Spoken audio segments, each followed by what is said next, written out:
Malaphar the Savage. The first boss of Temple of Sacrifice is not a difficult fight. Before you start the fight, there are 3 mechanics to be aware of. The first, a circle will appear around the boss when the fight begins. When you are inside the circle, you will be given a buff called Savagery, which will increase the damage you do and how much damage you take. In story mode, the amount of extra damage you take isn't really enough to have to worry. You should still be able to heal through it quite easily. So you can and should stay inside the circle at all times as a DPS to increase your damage output. If you are a healer, you absolutely want to always stand inside the circle. If this were veteran mode, you would only be able to deal with 5 stacks from being stood inside the circle. The longer you're inside the circle, the more stacks you'll get. You can remove the stacked buff by stepping out of the circle. But again, this is only necessary for veteran mode. When you are outside the circle, you'll get a different buff called Exhaust, which makes you deal less damage and heal less. In both story mode and veteran mode, you should not stay outside the circle for too long, as you're effectively making yourself useless. The second mechanic, during the fight, adds, in groups of 3, will spawn from around the room. If you have good DPS on the boss, you'll only need to deal with 1 or 2 groups of adds. These adds are weak in story mode and can be dealt with via AoE damage around the boss. In veteran mode, it's easier to have the boss kill the adds for you, which brings us to the next mechanic. Third mechanic is the red AoE the boss targets people with. This AoE will target a player and you'll know when you have it. The best use of this AoE is to run to the adds with it, as it will also damage them, and it will hit hard in veteran mode. In story mode, you don't have to worry about this circle too much. Just be sure to keep it away from your group. The circle will drop itself on the floor after a few seconds. Once it's placed on the floor, run out of it or use a defensive cooldown. Keep these mechanics in mind and this fight is yours. Sword Squadron. This fight can be difficult if your group does not coordinate. For this fight, you can use 1 tank or 2. If you choose 1 tank, then be sure to appoint a capable DPS to focus Unit 2. Otherwise, have 1 tank on Unit 1 and 1 tank on Unit 2. It is perfectly fine to use 1 tank in story mode. Veteran mode should be done with 2 tanks. As you can see, this fight has 2 bosses from the get-go. Unit 1 is your biggest focus in this fight. The goal is to defeat both bosses at near the same time. In story mode, you have roughly 30 seconds to destroy the other walker after destroying your first one, regardless of which you chose first. It doesn't matter which order they fall in. In veteran mode, you must destroy them at the same time or face a strong enrage. First, I'll explain Unit 1. For this walker, appoint your main tank. Unit 1 has 2 abilities which your tank needs to be careful of. The first is Rapid Shots. These appear as a rapid blue AoEs underneath you that deal a hell of a lot of damage, even in story mode. When this attack happens, just simply run around with the AoEs, keeping them away from your group. Once they've stopped, move back to Unit 1. Alternatively, you can use a defensive cooldown for rapid shots, such as Force Shroud. The second ability is Mega Blast. In story mode, this attack doesn't hit too hard and should be survivable.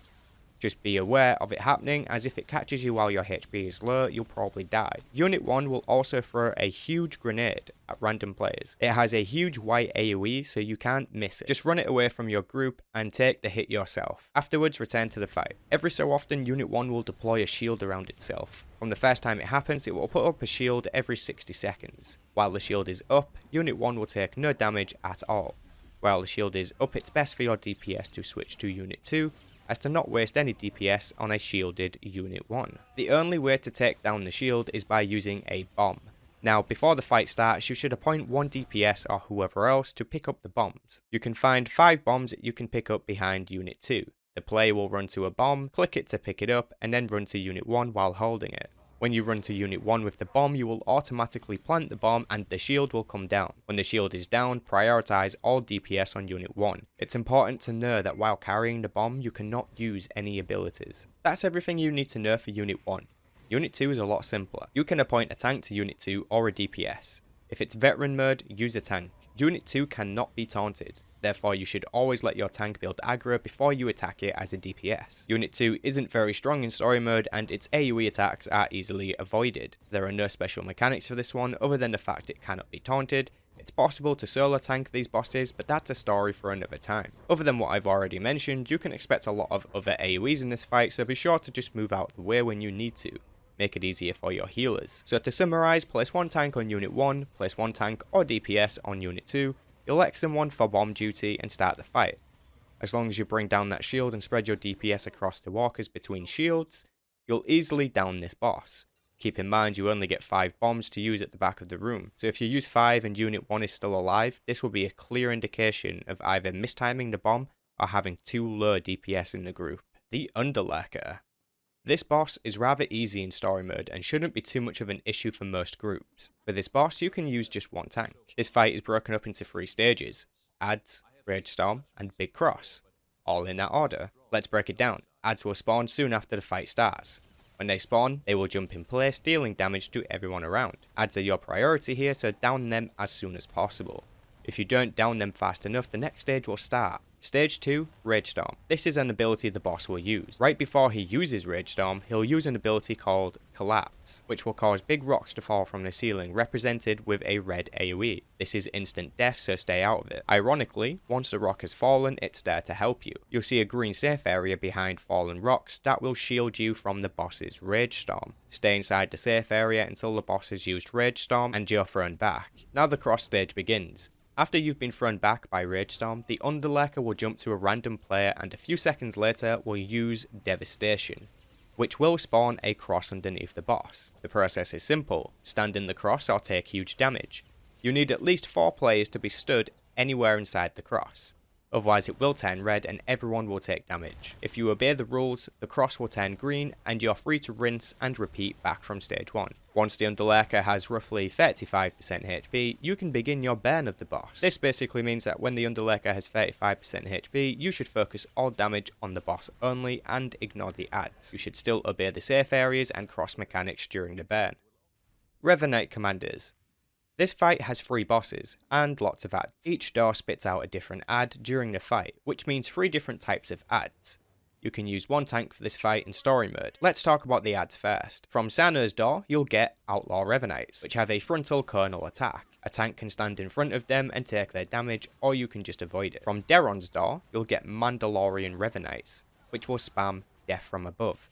This will hurt, but as with most area abilities, just move out the way and you're good. You cannot interrupt these adds, but you can push them or CC them. From Lord Curse's door, you'll get Sith Revanite. These are not very strong and use melee. The bosses themselves will drop individually into the fight.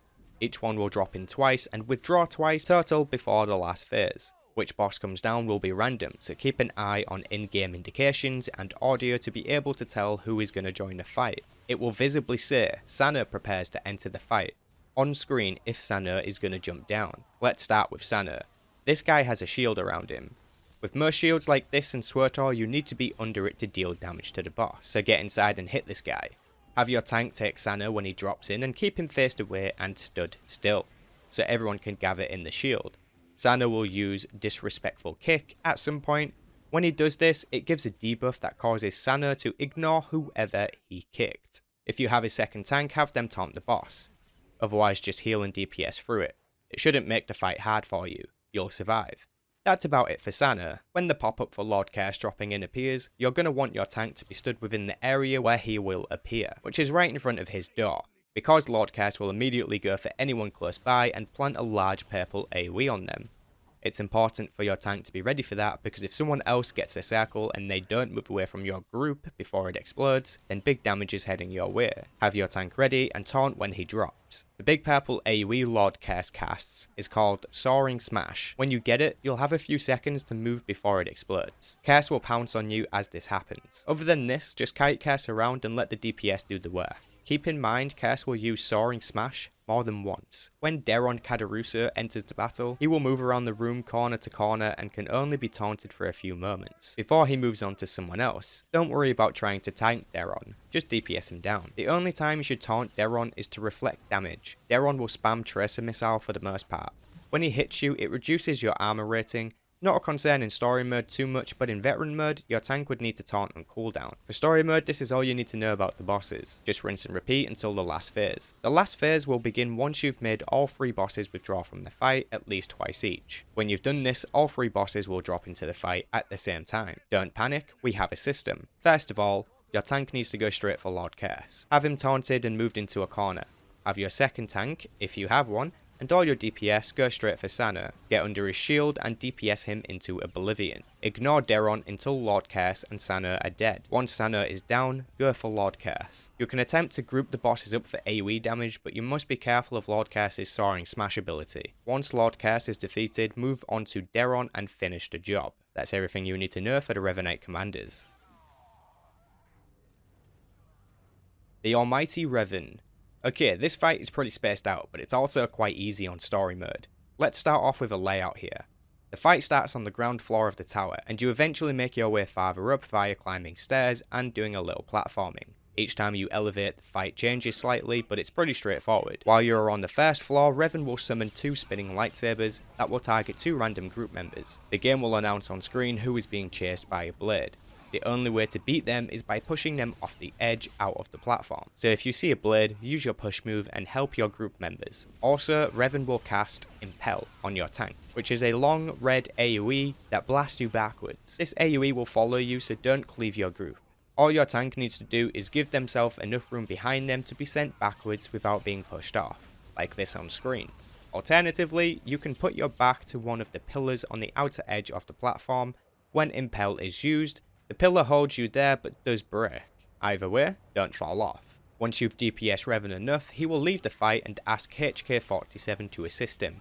After a few moments, HK-47 will drop down by the entrance. He can only be taunted for a few moments before he loses interest and switches targets, much like Aderon with the fight before. However, it's still important to taunt as much as possible as the tank, to reduce as much damage as possible being done to everyone else in the group. Soon after combat starts, HK will deploy a shield around him which you'll need to be stood inside of. Do the same as you did with Sana in the boss encounter before. HK will also use handful of grenades during the fight, which will stick a grenade to everyone in the group.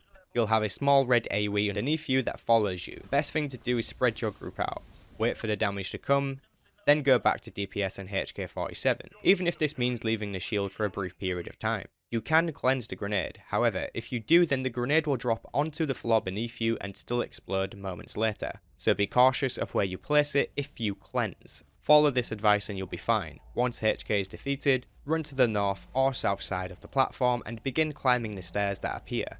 If you fall off, you'll die.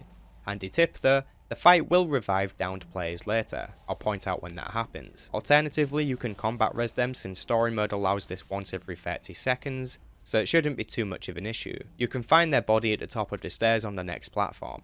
Once you get to the next platform, you will see 4 machine focus around the edges. The fight won't continue until they are destroyed.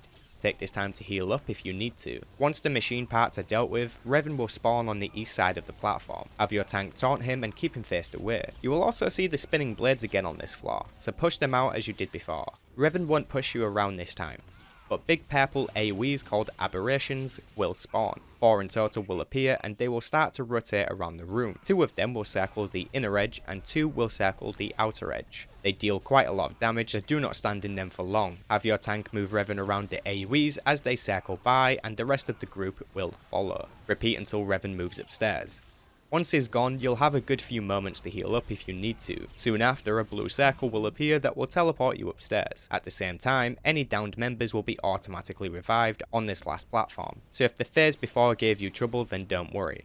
Revan will be stood on the east side of the next platform. He will be channeling an ability called Resonance, which will absorb most of the damage he takes. All you need to do is DPS Revan until he eventually loses focus and starts fighting you again. You can expect the spinning sabers to make a return, so keep an eye out for who is being chased by one when announced. The big purple aberrations will spawn in soon after Revan starts fighting you again. However, they won't move around this time, so just be careful and avoid them. Once Revan has reached around 10% HP, he will retreat from the battle, and a huge machine core will appear floating inside the middle of the platform. This is the last thing you need to destroy. Try to stay inside the blue circle around the inner edge, and just DPS the core down. In story mode, you don't have much to worry about here, and it's also pretty relaxed, so you shouldn't struggle with healing or damage. Also, your tank doesn't need to taunt the core. Once the core has been destroyed, you will win the fight. So this is everything you need to know for Templar Sacrifice, with some veteran mode guidance. If this video helped you, then drop a like and subscribe to stay updated with anything Star Wars or MMO related. Feel free to ask questions in the comment section and I'll give additional guidance where I can if you need it. Stay awesome folks, and I'll catch you in the next one.